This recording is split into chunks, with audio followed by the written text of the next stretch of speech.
Pregnancy तो हो गई, पर ये रोज का क्या चालू हो गया। रोज मॉर्निंग में उठो, मॉर्निंग सिकनेस, नौशिया हो रहा है, कुछ खाने में नहीं आ रहा है। फर्स्ट 3 मंथ्स का जो एबॉर्शन रिस्क है उसको ओवरकम कर चुके हैं। तो बेबी कितना फॉर्म हो चुका होता है? डेफिनेटली उसको अगर कुछ ऐसा प्रॉब्लम लग रहा है तो the best person is your doctor. कुछ बेबीज जो जेनेटिकली एबनॉर्मल होते हैं, क्रोमोसोमली एबनॉर्मल होते हैं, वो सेकेंड ट्राइमेस्टर में ग्रो नहीं करते हैं। ये टाइम हमको मोस्टली यूज करना चाहिए to find out whether the baby is structurally genetically normal और नॉट। क्योंकि सिंपल सी बात है, जो भी बेबी डिलीवर होगा वो हर तरह से नॉर्मल चाहिए हमको। उसमें कोई तकलीफ ऐसी नहीं होना चाहिए कि जिसके कारण वो लाइफ लॉन्ग प्रॉब्लम फेस करें या उसका सर्वाइवल प्रॉपर नहीं हो।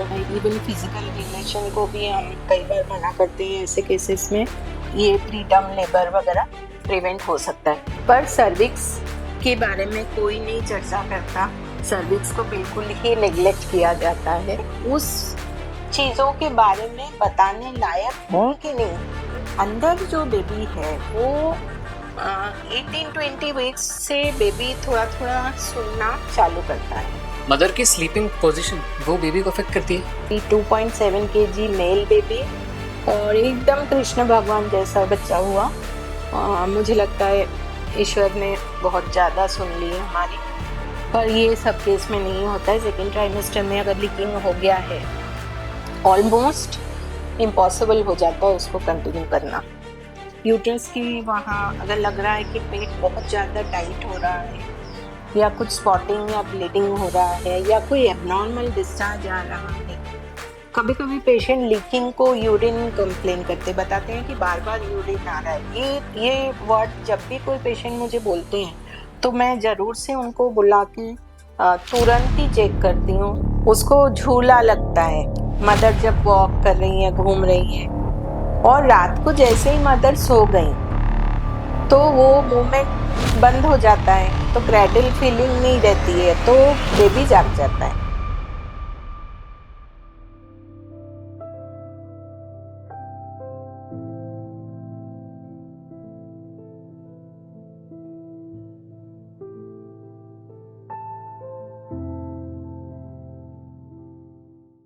अभी हम प्रेगनेंसी के ट्राइमेस्टर्स को कवर कर रहे हैं और पिछले पॉडकास्ट में हमने फर्स्ट ट्राइमेस्टर कवर किया था। और मुझे लगता है हमारे जो व्यूअर्स हैं, जो सब्सक्राइबर्स हैं, उनको अच्छा लगा। हमारी मेहनत रहती है मेरी टीम की, और आप लोग देखते हैं तो उससे हम बहुत मोटिवेटेड होते हैं। और इस तरह से हम आगे भी और अच्छे कंटेंट्स जो आपके डे टू डे लाइफ में pregnancy related, gynae obstetrics related रहेंगे, उनको कवर करते जाएंगे। तो आप ज़रूर से इनको देखें रेगुलरली और सब्सक्राइब भी करें इस चैनल को। और आज का पॉडकास्ट हम ले रहे हैं सेकेंड ट्राइमेस्टर के लिए। मेरे साथ हैं मिस्टर मोहित, और बहुत young and very dynamic and enthusiastic content creator. And उनका भी बहुत बड़ा रोल है उनके टीम का, जिसमें वो लोग ये सारे कंटेंट्स को लेके रिसर्च भी करते हैं, पढ़ते हैं। They are not medical personal, but still वो लोग इसके बारे में स्टडी करते हैं और उसके बाद ही ऐसा एक प्रोग्राम बना पाते हैं। तो thank you viewers for your cooperation. और आज का इस तरह से हम चालू करते हैं। मैम, फर्स्ट ट्राइमेस्टर के बाद में सेकेंड ट्राइमेस्टर को गोल्डन पीरियड क्यों कहते हैं? फर्स्ट ट्राइमेस्टर हालांकि बहुत ही खुशी का टाइम है। प्रेगनेंसी टेस्ट पॉजिटिव आ गया है, पेशेंट को बड़ी खुशी है कि प्रेगनेंसी अचीव कर चुके हैं। पर फर्स्ट 3 मंथ्स प्रेगनेंसी का बहुत ही क्योटिक बोला जा सकता है। क्योटिक क्यों?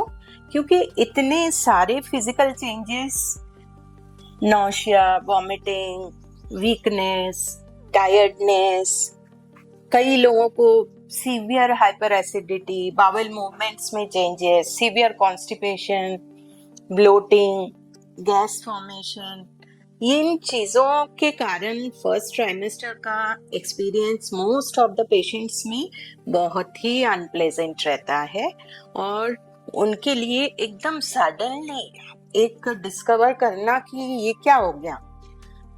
अभी तक एक फीलिंग ये हो रहा था कि प्रेगनेंसी किसी भी हालत में चाहिए, प्रेगनेंसी तो हो गई पर ये रोज का क्या चालू हो गया। रोज मॉर्निंग में उठो, मॉर्निंग सिकनेस, नौशिया हो रहा है, कुछ खाने में नहीं आ रहा है। नेचुरली इंसान अगर खाएगा नहीं तो उसको काफी वीकनेस और ये सारी चीजें दिक्कत देगी। पर यहाँ फिर आता है डॉक्टर का एडवाइस, आपके जो बड़े हैं घर में उनका एडवाइस, किस तरह से आप अपने डाइट को मॉडिफाई करके, किस तरह से अपने लाइफस्टाइल को करके आप फर्स्ट ट्राइमेस्टर को मैनेज कर सकते हैं। पर कई पेशेंट इतना ज्यादा सफर करते हैं कि उनको इवन हॉस्पिटल में भी एडमिट करना पड़ता है अगर वो बहुत ज्यादा सीवियर वॉमिट कर रहे हैं। तो ओवरऑल फर्स्ट 3 मंथ्स एक बहुत ही अनप्लेजेंट एक्सपीरियंस वाला समय होता है और जैसे ही 12-13 हफ्ते हो जाते हैं मोस्ट पेशेंट्स में ये सिम्टम्स कम हो जाते हैं क्योंकि फर्स्ट ट्राइमेस्टर में HCG लेवल्स बहुत ज़्यादा हाई रहता है और धीरे धीरे जैसे सेकेंड ट्राइमेस्टर अप्रोच करते हैं वो लेवल्स एक लेवल पे आ जाता है, कम हो जाता है और लेवल पे आ जाता है। तो नेचुरली ये सारे जो हार्मोनल इश्यूज हैं लीडिंग टू गैस्ट्रिक अपसेट ये बहुत कम हो जाता है और सडनली पेशेंट डिस्कवर करती है कि अब बहुत अच्छा लग रहा है, अब कोई दिक्कत नहीं है, खाने में आ रहा है, वॉमिटिंग कम हो गई है, एक लाइट फील कर रहे हैं। And most important first 3 months का जो एबॉर्शन रिस्क है उसको ओवरकम कर चुके हैं। फर्स्ट 3 मंथ्स कई पेशेंट्स के लिए बहुत डिफिकल्ट टाइम होता है उसको क्रॉस करना। फर्स्ट 3 मंथ्स में उनके मेडिकेशंस, कई लोग एबॉर्शन को भी फेस कर लेते हैं पहले से। तो फर्स्ट 3 मंथ्स को क्रॉस करके जैसे सेकेंड वाला चालू हो जाता है trimester, patient feeling becomes better, there is a feeling of achievement, body weight इतना ज्यादा या एब्डोमेन इतना ज्यादा बड़ा नहीं होता है कि उसको पेशेंट मैनेज नहीं कर पा रहा है, जो कि थर्ड ट्राइमेस्टर में एक बहुत बड़ा प्रॉब्लम हो जाता है कि पेट बहुत ज्यादा एब्डोमेन बड़ा हो जाता है और उस समय सांस लेने में तकलीफ, खाना खाने में तकलीफ, ये सारे प्रॉब्लम्स नहीं रहते हैं। तो सेकेंड ट्राइमेस्टर को इसलिए गोल्डन पीरियड बोला जाता है। यानी हम सिंपल लैंग्वेज में कहें तो सेकंड ट्राइमेस्टर जो होता है वो थोड़ा स्टेबल होता है मदर के लिए। यस मैम, अगर किसी लेडी का फर्स्ट ट्राइमेस्टर ज़्यादा डिफिकल्ट रहा हो तो उनका सेकंड ट्राइमेस्टर थोड़ा रिलीफ प्रोवाइड करता है उनको? हाँ, उसी के बारे में ही हम बात कर रहे थे कि जिनका मल्टीपल अबॉर्शंस हुए हैं, जिनको ब्लीडिंग हुआ है फर्स्ट ट्राइमेस्टर में, जिनका बेबी का हार्ट बीट लेट आ रहा है, तो ग्रोथ प्रॉपर नहीं हो रहा है, तो ये सारे इश्यूज एक पेशेंट के लिए बहुत ही ज्यादा एंजाइटी और स्ट्रेस क्रिएट करता है। और जैसे ही हम 13 वीक्स क्रॉस करके 14th वीक्स चालू हो जाता है तो ये सारे इश्यूज से बाहर हो जाते हैं और उस पेशेंट के लिए और इवन डॉक्टर के लिए वो एक बहुत बड़ा अचीवमेंट होता है कि फर्स्ट 3 मंथ्स को कवर कर लिया गया है और फर्स्ट 3 मंथ्स से रिलेटेड जो इश्यूज हैं उसको ओवरकम कर चुके हैं। मैम, सेकंड ट्राइमेस्टर जब स्टार्ट होता है तो बेबी कितना फॉर्म हो चुका होता है? सेकेंड ट्राइमेस्टर में बेबी पूरा ही फॉर्मेशन हो जाता है और फिर उसके जो ऑर्गन डेवलपमेंट वो कंप्लीट हो चुका होता है। धीरे धीरे अब उसमें ग्रोथ पूरा साइज में और सारे ऑर्गन्स सभी में ग्रोथ फैक्टर आ जाता है और धीरे धीरे जो फाइनर डिटेल्स हैं जैसे कि हियरिंग हो गया, साउंड परसेप्शन और ये सारी चीज़ें, फाइनर चीज़ें धीरे धीरे धीरे डेवलप होने लगता है। मैम, मतलब यही वो टाइम है जहाँ पे बेबी बम्प भी डेवलप होना स्टार्ट हो जाता है? यस, बेबी के रहने से जो प्रोट्रूशन या एब्डोमेन का जो बढ़ना जिसको बेबी बम्प बोलते हैं वो पेशेंट टू पेशेंट वेरी करता है, उसका स्ट्रक्चर स्टेचर कैसा है उस पर बहुत कुछ डिपेंड करता है। कई पेशेंट कंप्लेन करते हैं कि कुछ भी नहीं दिख रहा है, घर के लोग बोल रहे हैं कि तुमको तो कुछ लग ही नहीं रहा है कि प्रेगनेंसी है। अगर पेशेंट दुबली पतली है, अगर लंबी है, बहुत एब्डोमेन बहुत ज्यादा बड़ा स्पेशियस है, तो वहां पे फिर बेबी बम्प समझ में आने में समय लगता है। सेकेंडली, अगर पेशेंट छोटी सी है और एब्डोमेन साइज छोटा है, हाइट कम है, तो वहां पे कम वीक्स में भी एब्डोमेन ज्यादा निकला हुआ दिखता है। तो इसके लिए जो एंजाइटी स्ट्रेस है उसको खुद से ना लें, डॉक्टर के पास जाएं। डॉक्टर आपको क्लियरली बताएंगे कि आपका जो बेबी का ग्रोथ है वो जो पीरियड ऑफ जेस्टेशन है उसके हिसाब से प्रॉपर है कि नहीं। उसके लिए हमारे पैरामीटर्स होते हैं, कुछ क्लिनिकल पैरामीटर्स होते हैं, कुछ सोनोग्राफिकली पता किया जाता है, और उसके द्वारा हम बता सकते हैं कि जितना आपका जेस्टेशनल एज है उतना ग्रोथ प्रॉपर हुआ है या नहीं। सो मैम, अगर किसी लेडी का बेबी बम्प छोटा है या किसी का बहुत ज़्यादा बड़ा है तो उनको ऐसे घबराने की ज़रूरत नहीं है, सब नॉर्मल है? सब नॉर्मल है ऐसा नहीं बताया मैंने। उसको डेफिनेटली उसको अगर कुछ ऐसा प्रॉब्लम लग रहा है तो the best person is your doctor. वो डिसाइड करेंगे कि इस केस में ग्रोथ प्रॉपर है कि नहीं। उसके लिए वो कुछ क्लिनिकली समझेंगे और कुछ सोनोग्राफी के द्वारा समझेंगे। अब दिक्कत क्या है, कुछ बेबीज जो जेनेटिकली एबनॉर्मल होते हैं, क्रोमोसोमली एबनॉर्मल होते हैं, वो सेकेंड ट्राइमेस्टर में ग्रो नहीं करते हैं। सेकेंडली, उनका जो पानी की मात्रा है वो भी ओलिगोहाइड्रमनियोस, मतलब उनका पानी भी कम होने लगता है। तो वो एक बहुत बड़ी चिंता वाली बात है, और ऐसे बच्चे फिर कंटिन्यूएशन के लिए भी ठीक नहीं रहते हैं। तो अगर मदर को ऐसा कुछ कंसर्न है तो वो खुद से ना उसके लिए कुछ सोचे ना कि गूगल करें, यूट्यूब देखें और ये और एंजाइटी करें, स्ट्रेस लें। डॉक्टर्स को दिखाएं, डॉक्टर उनका फंडल हाइट कहाँ तक है, बेबी का ग्रोथ क्या है, वो जो हम क्लिनिकली एसेस करते हैं वो देखें।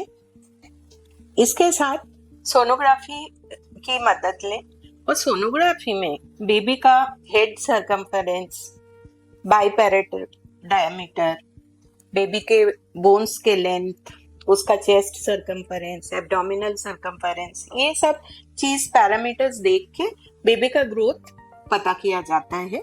सेकेंड ट्राइमेस्टर में जो हेड सरकमफेरेंस होता है वो मोस्ट इम्पॉर्टेंट होता है, और ओवरऑल बाकी ग्रोथ कैसा हो रहा है उसको भी देखा जाता है। साथ में कुछ एबनॉर्मलिटीज है कि नहीं उसके बारे में भी हमको काफी जानकारी मिलती है। मैम, अगर कोई गूगल करता है या फिर यूट्यूब पे सर्च करता है कि बेबी की जो ग्रोथ है प्रॉपर है नहीं, उसमें बहुत सारी टेस्ट वगैरह शो होती है, डॉक्टर्स ये करते हैं वो करते हैं, आप बताइए कि एक्चुअली डॉक्टर में जो है वो क्या टेस्ट करते हैं और कैसे बताते हैं, किन पैरामीटर्स पे, किन टेस्ट के अकॉर्डिंग पेरेंट्स को कंफर्म करते हैं कि उनकी बेबी की जो ग्रोथ है वो बेटर है या फिर कुछ कंसर्न्स हैं उसमें? Is it related to growth या बच्चे में कोई एबनॉर्मेलिटीज को भी अपने को देखना होता है? मुझे लगता है दोनों ही इम्पोर्टेंट है। Yes ma'am, starting from growth, starting from formation की बेबी जो फॉर्म हुआ है वो किसी एनोमली के साथ में फॉर्म हुआ है, एंड देन ग्रोथ अगर उसकी होगी आगे जाके तो वो प्रॉपर है या नहीं। तो इसके लिए जो 11 to 19 20 वीक्स ये गोल्डन टाइम है। ये टाइम हमको मोस्टली यूज करना चाहिए to find out whether the baby is structurally, genetically normal or not। मतलब ये बच्चा एक नॉर्मल ह्यूमन बीइंग है क्या, जेनेटिकली, क्रोमोसोमली, और उसके अंदर जो भी ब्रेन से लेके पैर की उंगली तक सारे स्ट्रक्चर्स नॉर्मली फॉर्मेशन हुआ है कि नहीं। इसको थोड़ा सा मैं डिटेल में समझाती हूँ। जैसे 11 से 13 हफ्ते में हमने फर्स्ट ट्राइमेस्टर पॉडकास्ट में कवर किए थे। 11 वीक्स से लेके 19 to 20 वीक्स ये एक बहुत ही इम्पोर्टेंट टाइम है, जिस समय हम ये पता कर लेते हैं जो ग्रोइंग बेबी है अंदर वो जेनेटिकली, क्रोमोसोमली, स्ट्रक्चरली नॉर्मल है या नहीं। ऐसा क्यों जरूरी है? क्योंकि सिंपल सी बात है, जो भी बेबी डिलीवर होगा वो हर तरह से नॉर्मल चाहिए हमको, उसमें कोई तकलीफ ऐसी नहीं होना चाहिए कि जिसके कारण वो लाइफ लॉन्ग प्रॉब्लम फेस करें या उसका सर्वाइवल प्रॉपर नहीं हो। इस तरह से 11 to 13 वीक्स में एनटी स्कैन बहुत इंपॉर्टेंट होता है, साथ में डबल मार्कर। कई केसेस में हमको NIPT, non invasive prenatal testing, ये सारे इनडायरेक्ट टेस्ट होते हैं, ब्लड टेस्ट होते हैं अलॉन्ग विथ क्वाड्रुपल मार्कर्स, जिसमें कि हम एसेस करते हैं कि डिफरेंट क्रोमोसोमल प्रॉब्लम्स इस बेबी में होने की संभावना है या नहीं, उसका रेशियो कितना है, उसका रिस्क रेशियो कितना है। अगर वो रिस्क बहुत ही मिनिमम है तो फिर हम उसको इग्नोर कर सकते हैं। साथ में एक अल्ट्रासाउंड डेटा भी हमारे पास होता है जो पूरे बेबी को एसेस करके हमको सारी चीजें समझ में आता है कि हाँ ये बेबी जेनेटिकली या क्रोमोसोमली नॉर्मल है। सेकेंड ट्राइमेस्टर में most important is anomaly scan, या बहुत पॉपुलरली जिसको टारगेट स्कैन बोला जाता है। और टारगेट स्कैन एक कंपलसरी टेस्ट है, जैसे एंटी स्कैन कंपलसरी है वैसे ही टारगेट स्कैन कंपलसरी है।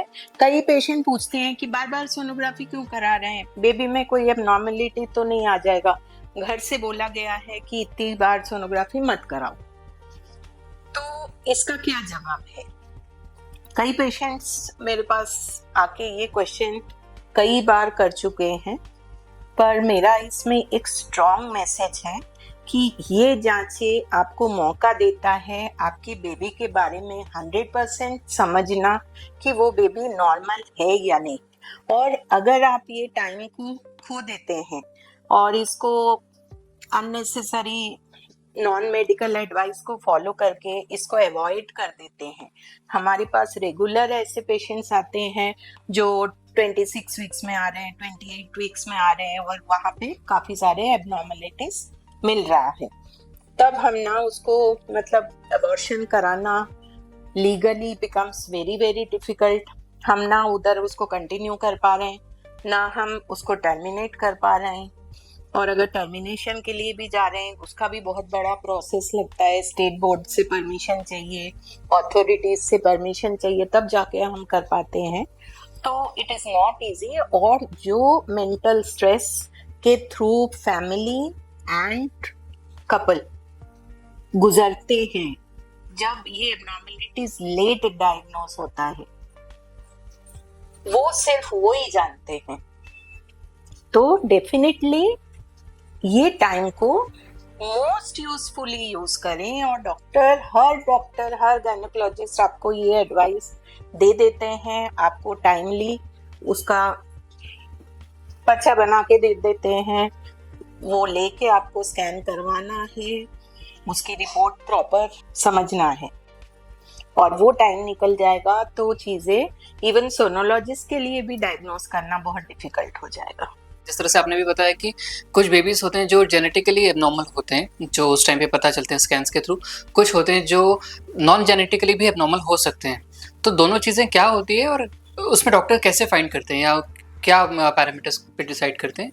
हाँ, ये अच्छा क्वेश्चन है कि कुछ जेनेटिकली एबनॉर्मल है, जैसे डाउन्स, एडवर्ड, पटाउ, इस टाइप के कुछ ट्राइजोमीज होते हैं। ये जेनेटिकली एबनॉर्मल बेबीज होते हैं, इनको मेंटल रिटार्डेशन, ये एक नॉर्मल जो मेल या फीमेल ऐसे बच्चे की तरह इनको हम नहीं देख पाएंगे।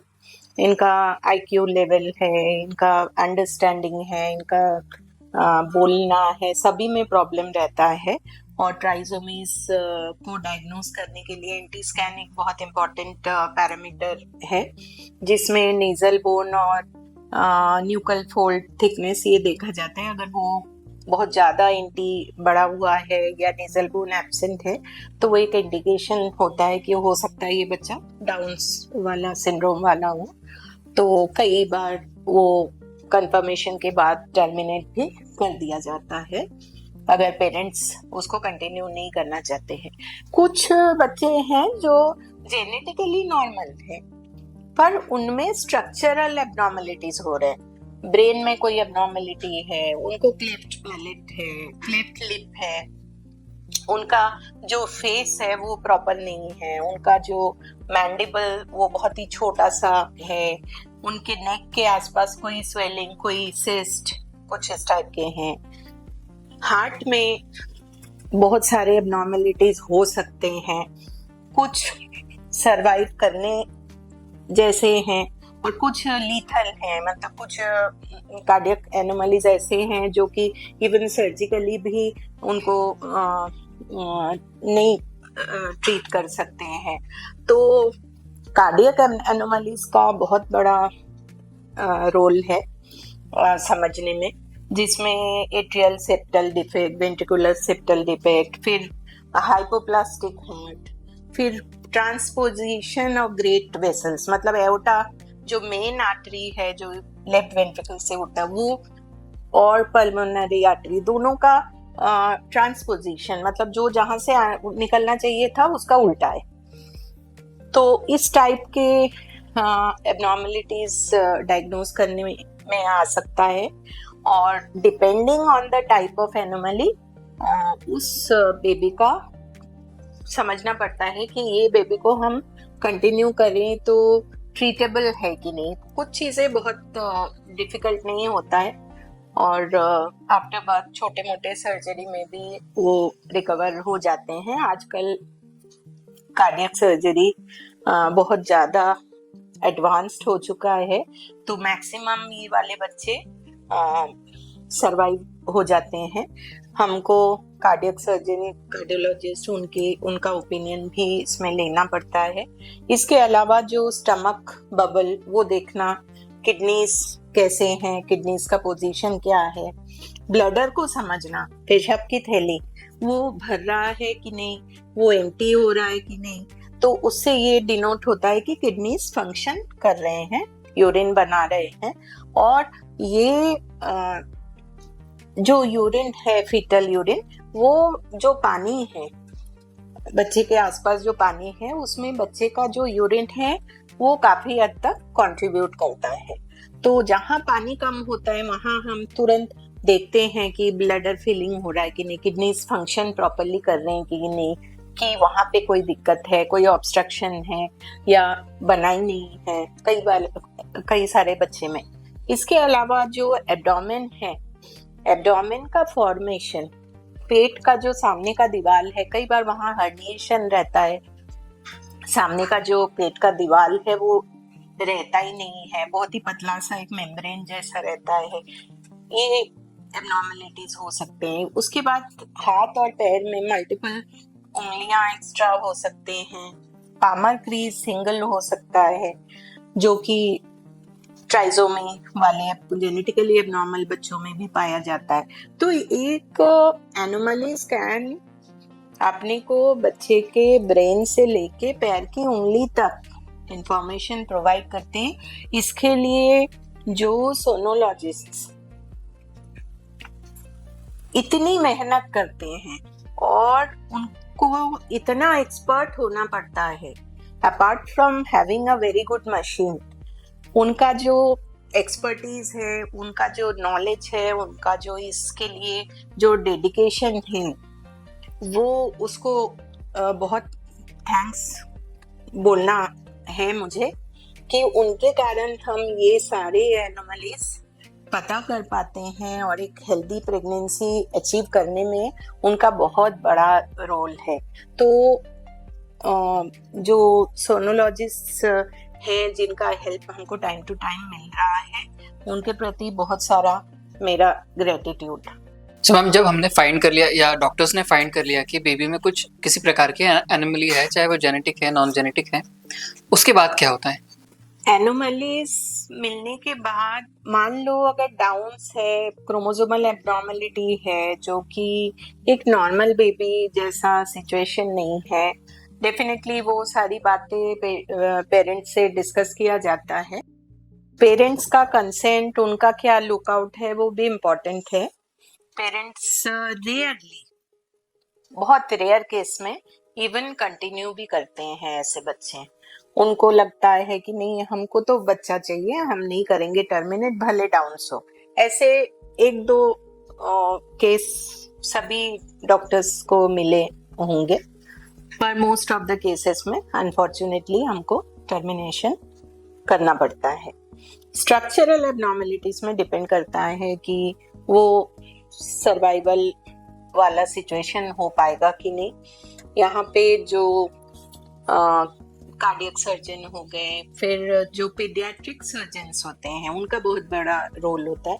मैं हमेशा प्रेफर करती हूँ कि ऐसे केस में उनका भी ओपिनियन लिया जाए और मदर और फादर का, पेरेंट्स का, उनके साथ एक इंटरव्यू होता है, काउंसलिंग सेशन होता है, वो एबनॉर्मेलिटीज के बारे में पूरा डिस्कशन होता है और it becomes a joint responsibility sort of.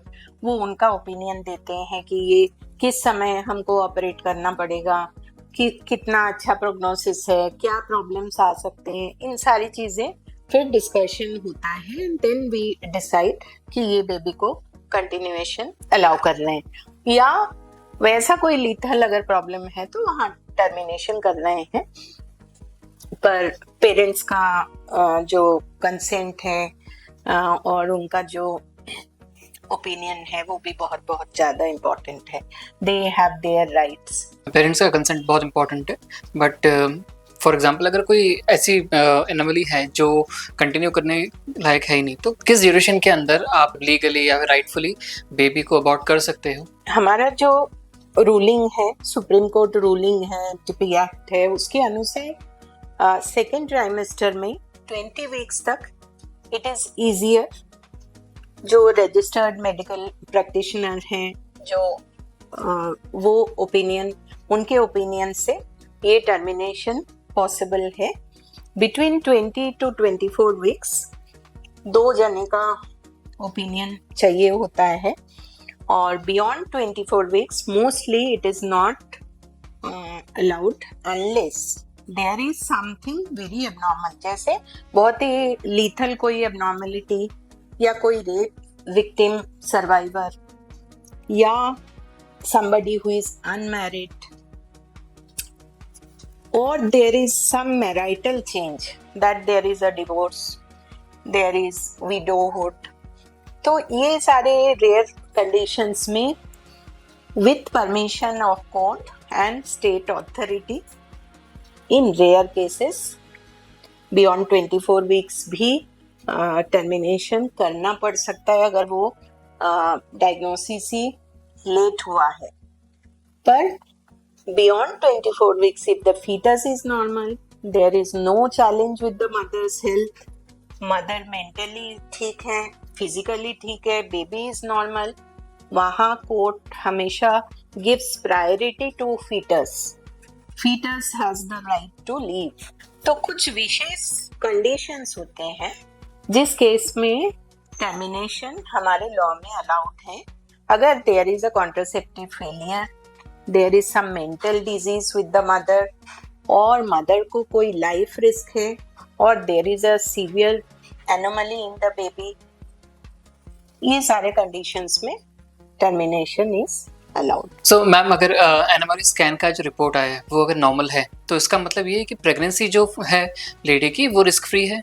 Structural problems नहीं है बेबी में, बेबी एनाटॉमिकली नॉर्मल है, जेनेटिकली मोस्ट प्रोबेबली नॉर्मल है क्योंकि हमारे जो मार्कर्स है सोनोग्राफी के वो सब नॉर्मल आ रहे हैं, तो होपफुली सब अच्छा है। पर इसके बाद के प्रॉब्लम्स दूसरे रहते हैं। माँ में कोई बीपी का प्रॉब्लम, ब्लड शुगर, लाइकर जो है, जो पानी है उसका कम होना, ग्रोथ का कम होना, ये सारे चैलेंजेस इसके बाद आते हैं।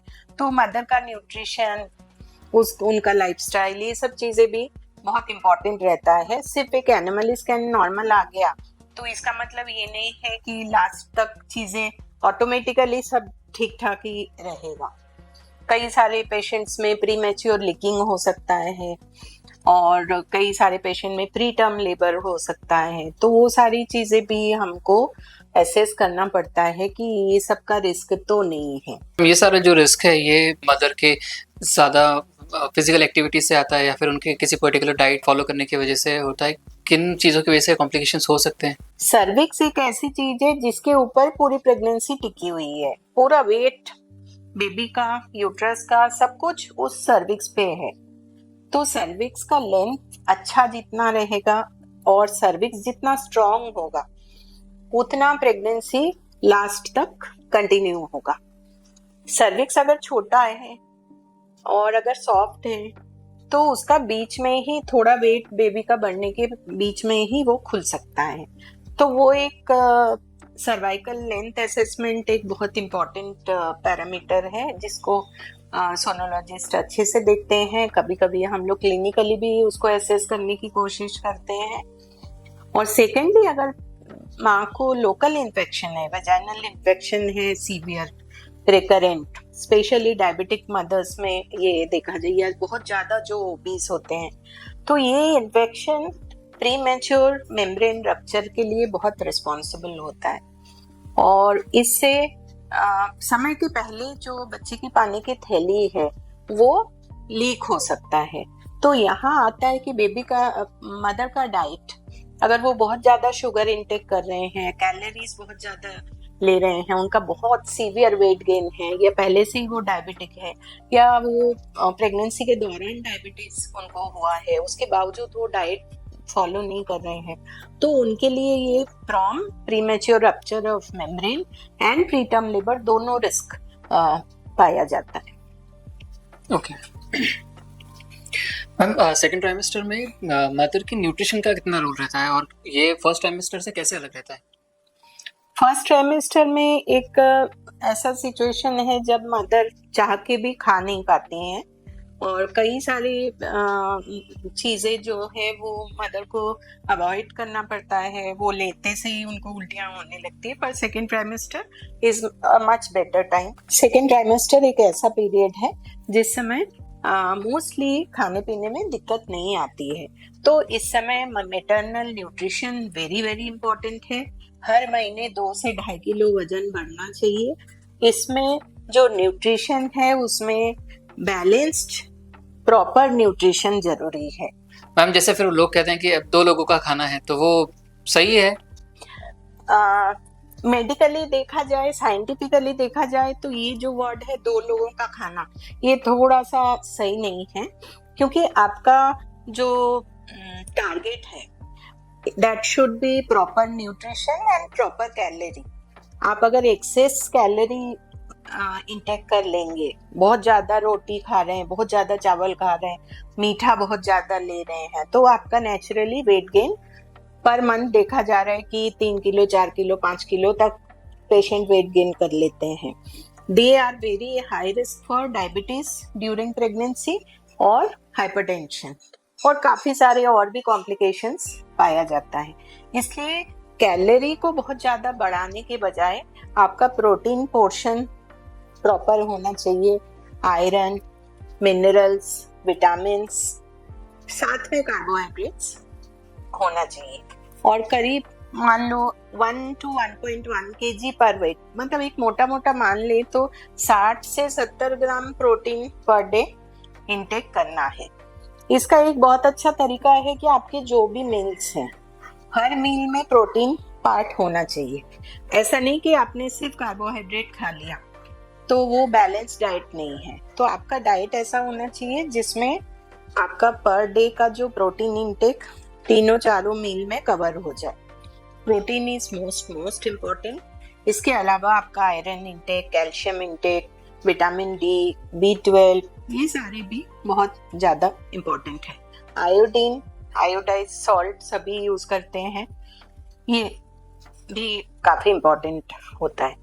मैम, फिर इस सेकंड ट्राइमेस्टर के टाइम पे एक मदर की बैलेंस डाइट, यानी उसकी थाली में क्या क्या चीज़ें होनी चाहिए या क्या क्या खाना आप उसको सजेस्ट करेंगे?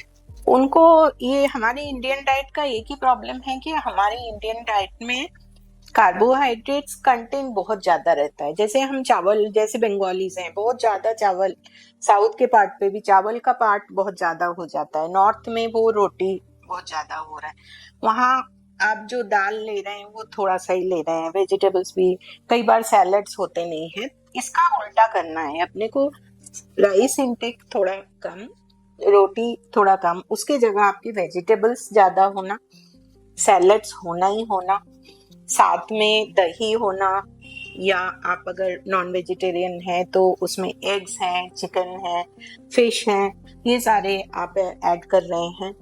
और एक जैसा डाइट नहीं अच्छा लग रहा है तो आप थोड़ा चेंज कर लें। आपके जो जितने नट्स हैं, सीड्स हैं, ड्राई फ्रूट्स के पार्ट हैं, फ्रूट्स का एक बोल वो भी रखें जो मेन आप खा रहे हैं उसमें। सूप, सैलड, एक फ्रूट बोल, कर्ड, प्रोटीन पार्ट, ये सब अगर आप थोड़ा थोड़ा रख लेंगे तो नेचुरली आपका जो राइस और रोटी वाला पार्ट है वो थोड़ा कम हो जाएगा। और जैसे आप एकदम व्हीट या राइस बहुत ज़्यादा कंज्यूम करने के जगह उसको मिक्स कर लें। जैसे राइस थोड़ा कम हो, उसमें बहुत सारे वेजिटेबल्स आ जाए, चिकन आ जाए, तो उसको फ्राइड राइस टाइप उस टाइप से बना ले, या रोटी जब बनाए उसमें प्रोटीन कुछ डालें, उसमें वेजिटेबल्स डालते हैं, उसको थोड़ा सा टेस्ट वाइज भी अच्छा वो करके स्टफ वाले पनीर डाल दें और दही डाल दें, और फिर उससे एक रोटी जैसा पराठा या उस टाइप का बना ले, तो आपका कार्बोहाइड्रेट भी थोड़ा बैलेंस हो जाएगा, प्रोटीन भी चला जाएगा और आपको एक वैरायटी भी मिल जाएगी। मैम ये तो डाइट की बात हो गई है कि किस तरह की एक थाली होना चाहिए मदर की, बट अभी इस टाइम पे वॉकिंग एक्सरसाइज ये इम्पोर्टेंट होती है या फिर इसको अब थोड़ा कम करना चालू करना चाहिए? एक्सरसाइज, वॉक, ये आपका मेंटल हेल्थ को बहुत अच्छा करता है, आप बहुत फील गुड अच्छा करते हैं, आपको स्ट्रेस कम होता है, साथ में आपका पूरा बॉडी ब्लड फ्लो अच्छे से होता है, ऑक्सीजनेशन होता है। तो exercise is always beneficial, walking is always beneficial, yoga, फिर प्राणायाम, ये सारी चीजें, मेडिटेशन, ये तो रेगुलर बेसिस पे करना चाहिए। पर अगर आप कोई हाई रिस्क प्रेगनेंसी में आते हैं, जैसे कि आपका प्लेसेंटा बहुत नीचे है, आपके पहले मल्टीपल अबॉर्शंस हो चुके हैं, आप बहुत हाइपरटेंसिव है, डायबिटिक है, बहुत ज़्यादा ओबीस है, आपका बहुत ज़्यादा बॉडी वेट है, आपका जो प्रेगनेंसी है वो एकदम नॉर्मल प्रेगनेंसी में नहीं आता है, तो वहाँ बेस्ट है कि आपके जो डॉक्टर हैं, जो कंसल्टेंट हैं, उनके साथ आप प्रॉपरली इस बारे में डिस्कस करें, उनका पूरा ओपिनियन लें। और कई बार फिजियोथेरेपिस्ट हो गए या योगा इंस्ट्रक्टर हो गए जो इस चीज में ट्रेंड हैं, उनका हेल्प लें, प्रोफेशनल्स का हेल्प लेके एक टारगेटेड प्रॉपर एक्सरसाइज शेड्यूल को फॉलो करें जो आपके लिए बेनिफिशियल भी हो और रिस्की नहीं हो। तो ये इम्पोर्टेंट है। मैम अभी आपने बताया कि प्लेसेंटा का पोजीशन इम्पोर्टेंट होता है, कितना इम्पोर्टेंट होता है और क्या उसका बेस्ट पोजीशन होता है? प्लेसेंटा मदर और बेबी के बीच का कनेक्शन है। प्लेसेंटा एक पूरा ब्लड वेसल से भरा हुआ होता है और ये प्लेसेंटा पूरा टाइम 9 महीने बच्चेदानी में स्टक रहता है और जब बेबी डिलीवर हो जाता है फिर वो निकलता है। तो प्लेसेंटा का पोजीशन सबसे अच्छा होता है फंडस पे, मतलब यूट्रस के ऊपर वाले पार्ट पे, और बेबी उसके नीचे। ये कॉमन लैंग्वेज में इसको हम समझ सकते हैं। यही प्लेसेंटा अगर एकदम नीचे आ रहा है, मतलब जहाँ ओपनिंग है सर्विक्स के ठीक ऊपर, इंटरनल लॉस बोलते हैं, एक जगह जहाँ बच्चेदानी का मुंह नीचे है वहीं पे प्लेसेंटा पड़ा हुआ है, तो वो बहुत हाई रिस्क केस में आ जाता है, उसको प्लेसेंटा प्रीविया बोलते हैं। और ऐसे केसेस में ब्लीडिंग कभी भी हो सकता है, तो हेवी वर्क, बहुत ज़्यादा ट्रैवलिंग, ये सारी चीज़ें अवॉइड करना पड़ता है। इवन फिजिकल रिलेशन को भी हम कई बार मना करते हैं ऐसे केसेस में। और ये वाले प्लेसेंटा को अल्ट्रासाउंड के द्वारा मॉनिटर करना पड़ता है। कई बार वो थोड़ा अगर वो मार्जिनल होते हैं, मतलब साइड से आ रहे हैं नीचे की तरफ, तो जैसे जैसे प्रेगनेंसी एडवांस होता है तो वो थोड़ा सा खसक जाता है। पर कुछ केस में जो पूरा पूरा कवरिंग लॉस होता है वो डेफिनेटली हाई रिस्क होते हैं और उनकी डिलीवरी भी डिफिकल्ट होता है। नॉर्मल डिलीवरी अलाउड नहीं है, उसमें सिजेरियन होता है। इवन सीजर के दौरान भी ब्लीडिंग का रिस्क रहता है। ये प्लेसेंटा कभी कभी यूट्रस के थ्रू उसके मसल के अंदर घुस जाता है, इवन पेशाब की थैली तक पहुंच जाता है, जिसको प्लेसेंटा एक्रीटा बोलते हैं। ये बहुत हाई रिस्क केस में आता है और ऐसे पेशेंट्स की डिलीवरी हायर सेंटर्स में विद ऑल फैसिलिटीज, ब्लड हो, आईसीयू हो, सभी चीज़ों के साथ फिर उसको मैनेज करना पड़ता है। इसलिए प्लेसेंटा कहाँ है, किस जगह पर है, उसका भी सोनोग्राफी के द्वारा पता करना हर प्रेगनेंसी में इम्पोर्टेंट है। आपके इतने एक्सपीरियंस में सेकेंड ट्राइमेस्टर के सबसे अंडररेटेड ब्लेसिंग क्या है? सबसे अंडररेटेड ब्लेसिंग है सर्वाइकल लेंथ और सर्विक्स का जो स्ट्रक्चर है। सर्विक्स के बारे में मोस्टली लोग इतना जानते भी नहीं हैं। ये भगवान का दिया हुआ ऐसा ब्लेसिंग है। अगर ये नहीं होता तो शायद कोई प्रेगनेंसी कंटिन्यू ही नहीं हो पाता। जिनका सर्विक्स वीक है, जिनके सर्विक्स छोटा है, उनको पता है कि ये कितना दिक्कत है, पर इस बारे में हम इतनी बात भी नहीं करते। पेशेंट्स भी इतने अवेयर नहीं है। कई बार कुछ डॉक्टर्स इसको बहुत ज़्यादा इम्पोर्टेंस भी नहीं देते हैं, तो फिर इसके कॉन्सिक्वेंसेस अपने को भुगतना पड़ता है। तो मुझे लगता है इसका अवेयरनेस 12-13 वीक्स वाले स्कैन से ही चालू हो जाना चाहिए। ये मोस्टली ऐसा रहता है कि अगर एक सेकेंड ट्राइमेस्टर अबॉर्शन पहले हुआ है, फिर हम नेक्स्ट प्रेगनेंसी में एकदम चौकन्ने हो जाते हैं कि कहीं सर्वाइकल इनकॉम्पिटेंस तो नहीं है। पर इसके बजाय हर प्रेगनेंसी में ही अगर हम अवेयर रहें और हमारी पेशेंट्स भी इस बारे में, अगर उनको नॉलेज हो रहा है, इसके बारे में जानकारी मिल रही है, तो वो अवेयर रहें, डॉक्टर से पूछें, सोनोलॉजिस्ट से पूछे कि सर्विक्स अच्छा है क्या, मेरा सर्विक्स प्रॉपर है, कॉम्पिटेंट है। तो मुझे लगता है धीरे धीरे हम सर्वाइकल इनकॉम्पिटेंस को उसका इंसिडेंस को बिल्कुल ही कम कर पाएंगे। और साथ में कुछ मेडिकेशंस भी दिया जाता है जो लॉन्ग टर्म में देने से, शुरू से ही देने से ये प्री टर्म लेबर वगैरह प्रिवेंट हो सकता है। पर सर्विक्स के बारे में कोई नहीं चर्चा करता, सर्विक्स को बिल्कुल ही नेग्लेक्ट किया जाता है। तो मुझे लगता है ये this is the best blessing from God to a pregnant mother. Ma'am आजकल हर किसी के पास में इंटरनेट है, एक्सेस है, गूगल चला रहे हैं, यूट्यूब चला रहे हैं। सो इस तरह से जो भी उनको नॉर्मल छोटी सी भी कोई प्रॉब्लम है या कुछ बड़ी प्रॉब्लम है उसके बारे में सर्च कर रहे हैं। प्रॉब्लम नहीं भी है, जनरली भी अगर प्रेग्नेंट है तो भी सर्च कर रहे हैं, और अननेसेसरी इन्फॉर्मेशन लेके वरी करना, तो वो कितना ज़्यादा मेंटल हेल्थ पेशेंट की भी ख़राब करता है और बेबी के मेंटल हेल्थ पे भी असर करता है। इन्फॉर्मेशन लेना गलत नहीं है, मैं भी कभी कई चीज़ों के बारे में पढ़ती हूँ, मुझे लगता है पर उसका एक लिमिट होना चाहिए।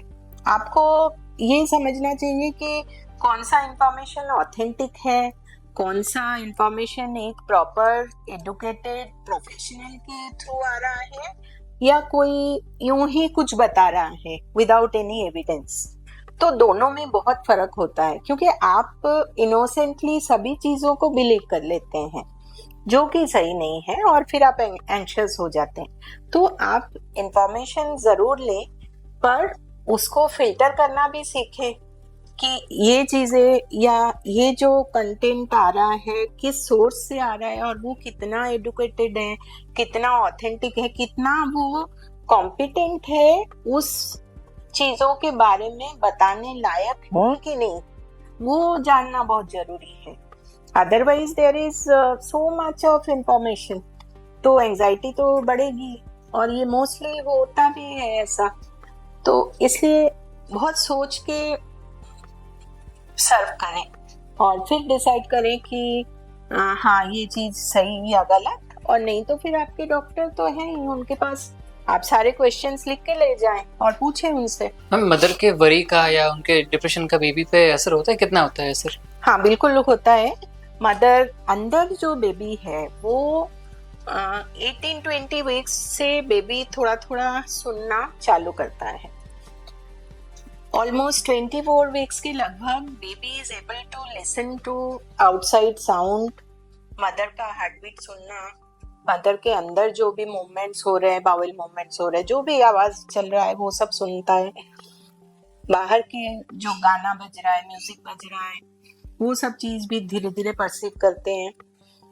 तो नेचुरली मदर का मूड, उनका मेंटल स्टेटस, उसका भी इफेक्ट बेबी पे काफी पड़ता है। मदर हैप्पी है तो बेबी भी हैप्पी रहता है, और अगर स्ट्रेस्ड है, स्ट्रेस हार्मोन्स ज्यादा रिलीज हो रहे हैं तो उसका बुरा असर बेबी पे भी पड़ता है। मदर की स्लीपिंग पोजीशन वो बेबी को अफेक्ट करती है? मदर की स्लीपिंग पोजीशन बिल्कुल अफेक्ट करती है। जो शुरू के महीने में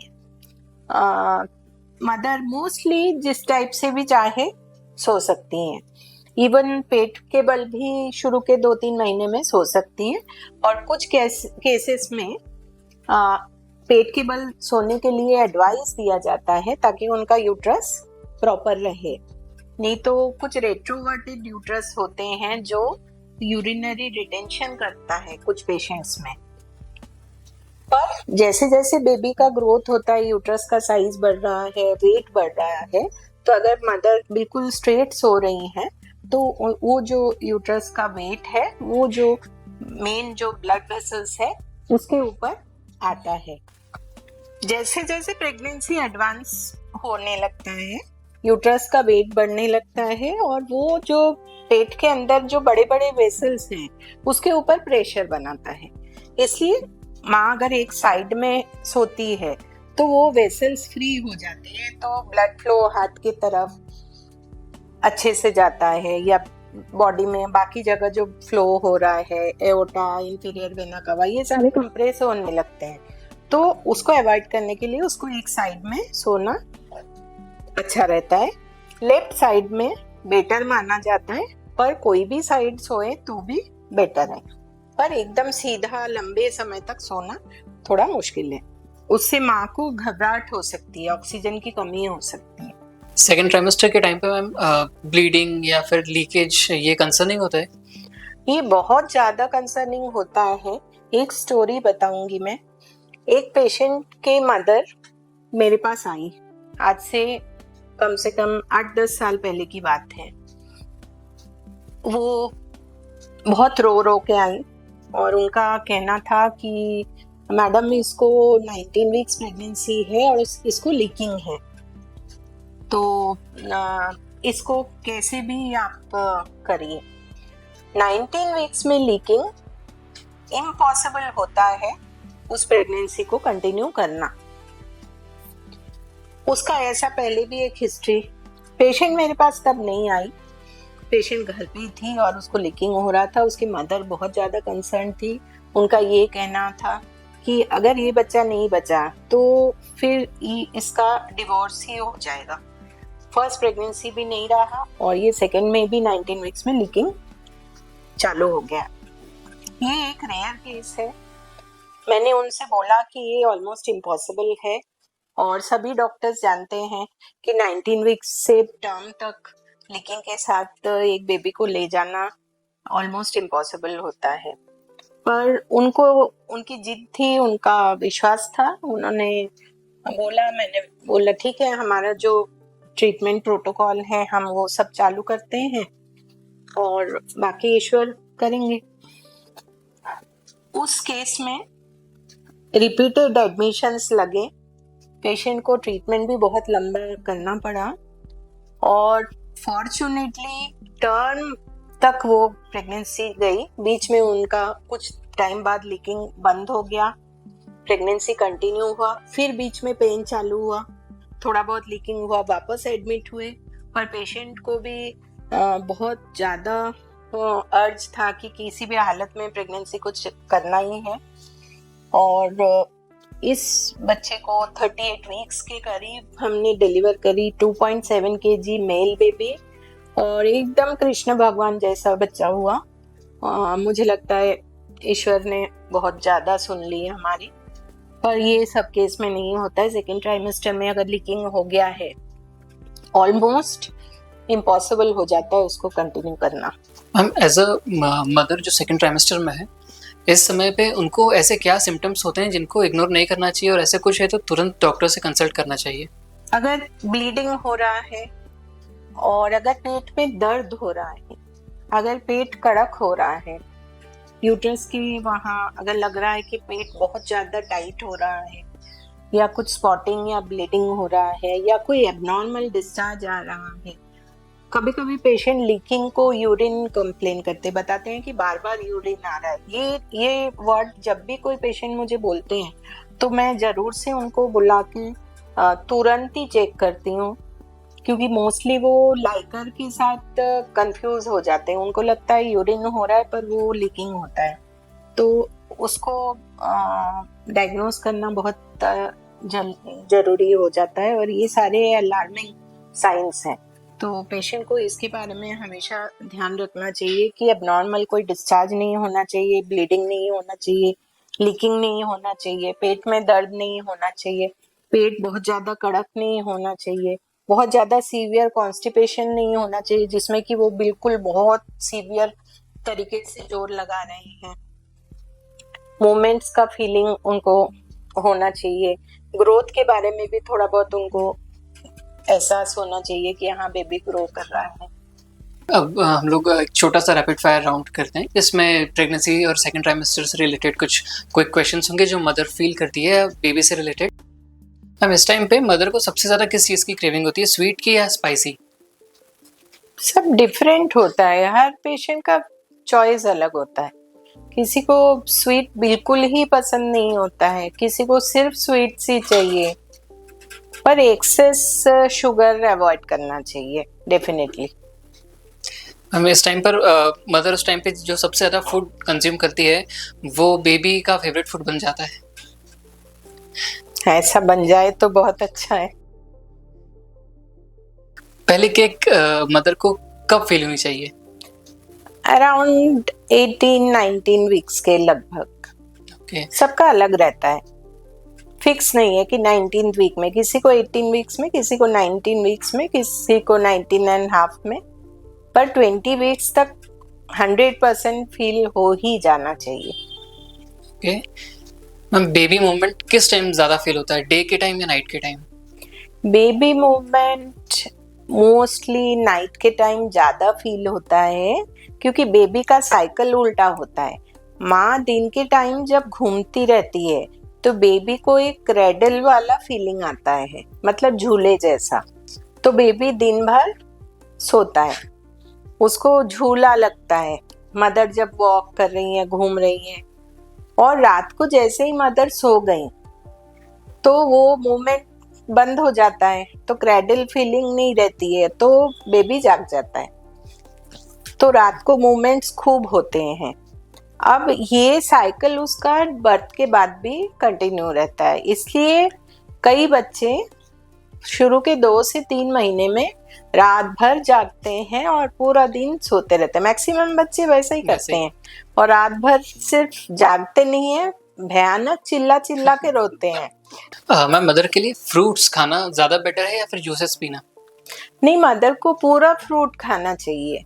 जूस में एक तो फाइबर सारे चले जाते हैं, और जूस आपके ब्लड शुगर लेवल को भी स्पाइक देता है, तो इसलिए फुल फ्रूट ऑलवेज एडवाइजेबल। हम एक फूड जो मदर को सेकंड ट्राइमेस्टर में लेना ही चाहिए?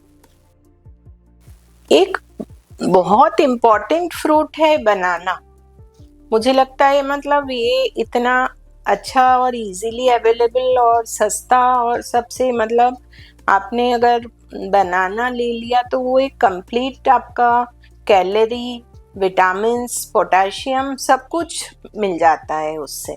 मैम, एक कॉमन मिथ है कि सेकंड ट्राइमेस्टर में मदर्स में एसिडिटी स्पाइक हो जाती है।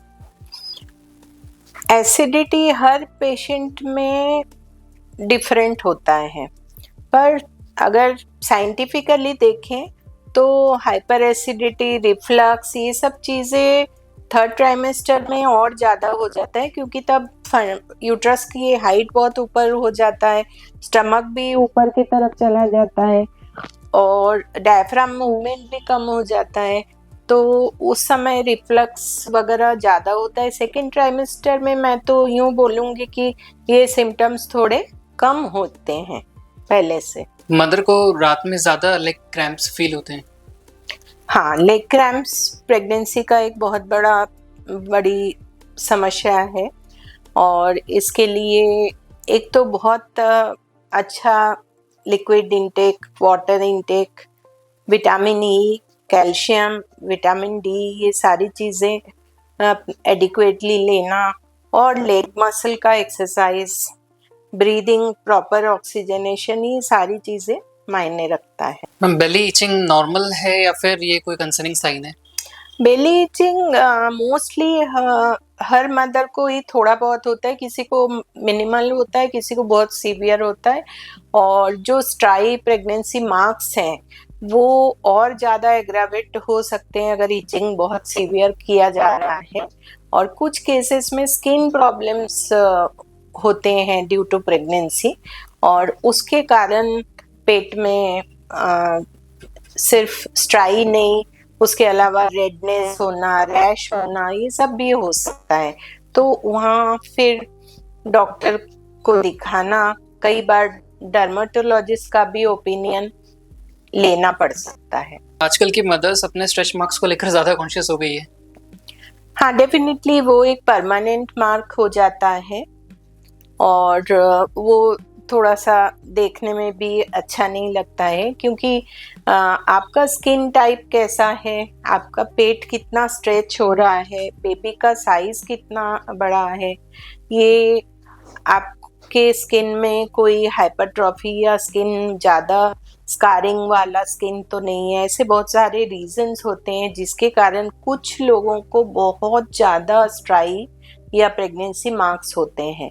पर आजकल कॉस्मेटिक का ज़माना है, तो इसको ठीक करने के भी बहुत सारे ऑप्शंस आ गए हैं, जिसमें लेज़र आ गया, पीआरपी आ गया, और इसमें डर्माटोलॉजिस्ट का रोल भी रहता है, कॉस्मेटिक गायनेकोलॉजिस्ट भी आजकल इसको हम लोग कवर करते हैं, तो उसको प्रॉपर करने के लिए।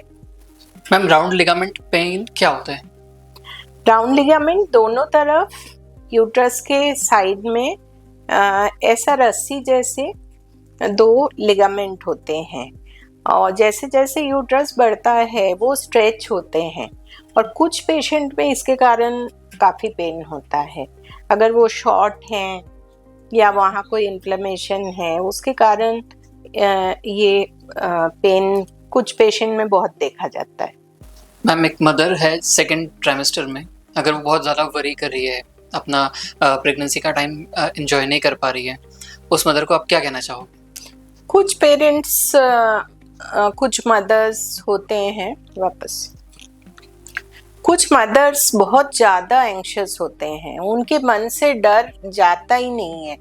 उनकी काउंसलिंग बार बार करने के बावजूद वो बहुत डरे हुए रहते हैं, या तो वो उनका कुछ पास्ट एक्सपीरियंस या कुछ फैमिली में कुछ इंसिडेंट्स हुआ है, या कुछ उन्होंने ऑनलाइन कोई चीज़ें, वीडियोस या कुछ ऐसे देख लिया है। तो इन चीज़ों के कारण वो बहुत सीवियर स्ट्रेस में रहते हैं। एक पेशेंट थी मेरी, जो उसका फर्स्ट बेबी पेट के अंदर डेथ हो गया था, इंट्रायूट्राइन डेथ, और वो बेबी डिलीवर हुई थी। इस बार ये कहीं उस गांव में ऐसा हुआ था। इस बार वो मेरे पास आई थी दिखाने। उसकी प्रेगनेंसी शुरू से ही मैं देख रही थी। सबसे दिक्कत क्या थी, पेशेंट बोलती ही नहीं थी, कुछ नहीं बोलती थी, कोई कंप्लेन नहीं करेगी, कुछ बोलेगी नहीं, एकदम मास्क फेस रहेगा। कई बार मैं पूछती थी कि तुमको दिक्कत क्या है, खाना ठीक से खा रहे हो कि नहीं, तुम्हारा कोई दिक्कत है तो बताओ। बहुत कम इंटरेक्ट करती थी, तो थोड़ा सा कंसर्न भी होता था हम लोगों को। बाकी चीजें सब चल रहा था। ये पेशेंट अंदर ही अंदर इतनी डिप्रेस्ड थी, इतना ज़्यादा इन चीज़ों को लेके सोच रही थी, उस ट्रॉमा को वो कभी भूल नहीं पाई। एंड ड्यूरिंग प्रेगनेंसी उसको अल्सर डेवलप हुआ, गैस्ट्रिक अल्सर, और वो ब्लीड भी करी। और उस पेशेंट को उस समय फिर मुझे ये रियलाइज हुआ था कि जो आउटस्पोकन है, जो पेशेंट खुद बात कर रहे हैं, बोल रहे हैं, वो फिर भी बेटर है, बजाय उनके कि जो अंदर ही अंदर चीज़ों को लेके चल रहे हैं, एक्सप्रेस भी नहीं कर रहे हैं, और वो अंदर से दुखी भी हो रहे हैं, स्ट्रेस में भी रह रहे हैं, और बहुत ज़्यादा परेशान हो रहे हैं, और उसका ये रिजल्ट निकला। तो काउंसलिंग, उनको ये समझाना कि वो एक पास्ट इवेंट था, उसको लेके अब कुछ भी नहीं सोचना है, क्योंकि उसका इम्पैक्ट इस प्रेगनेंसी में बहुत बुरा होने वाला है। ये जब कोई माँ को बताया जाता है तो वो थोड़ी समझती है कि नहीं, ये प्रेगनेंसी मुझे संभालना है। कई बार हम पेशेंट्स को दूसरे पेशेंट के साथ इंटरेक्ट करवा सकते हैं, उनके साथ बैठ के उनका एक्सपीरियंस, उनको समझाना कि हर बार ऐसा नहीं होता है, सब अच्छा चल रहा है, घर के लोगों का सपोर्ट, फिर वो कोई चीज में काम में बिजी रहें, अपने आप को बिजी रखें, ये सारे मेजर्स अगर लिया जाए तो आउटकम अच्छा ही होता है। मैम, एज अ डॉक्टर आपको कैसे समझ में आता है कि ये जो बेबी है इसको सी सेक्शन से करना पड़ेगा या फिर ये नॉर्मल डिलीवरी में जाएगा? अभी तो हम वहां तक पहुंचे ही नहीं हैं। अभी हम 14 to 28 वीक्स के अंदर घूम रहे हैं, तो अभी बेबी को वहां तक पहुंचने दो, 3rd ट्राइमेस्टर आने दो, अगला पॉडकास्ट हम उस पे करेंगे, फिर आपको बताएंगे कि कैसे डिसाइड होता है कि किसी का सीजर होगा या नॉर्मल ही होगा या ट्रायल दिया जाएगा, फिर हो सकता है उसमें सीजर भी लेना पड़े, कि 100% सिजेरियन ही होगा इस केस में, कि 100% इसमें बिल्कुल नॉर्मल हो जाएगी। तो इसके लिए थोड़ा सा वेट करना पड़ेगा। हमारे जितने व्यूअर्स हैं, सब्सक्राइबर्स हैं, जो नए हैं, जो हमारे चैनल में आ रहे हैं, हमारे पॉडकास्ट को अटेंड कर रहे हैं, we are very thankful to all of you. हम बहुत मेहनत से आपके पास ये इन्फॉर्मेशंस लाते हैं। आशा है कि आप लोगों को इस बारे में काफ़ी सारी जानकारी मिल रही है। अगर इसके अलावा भी कुछ आपको समझना है तो कमेंट सेक्शन में आप उसको लिख सकते हैं, हम हमारी पूरी कोशिश करेंगे उसको जवाब देने का। और इसके बाद बेबी धीरे धीरे 3rd ट्राइमेस्टर में इंटर कर रहा है।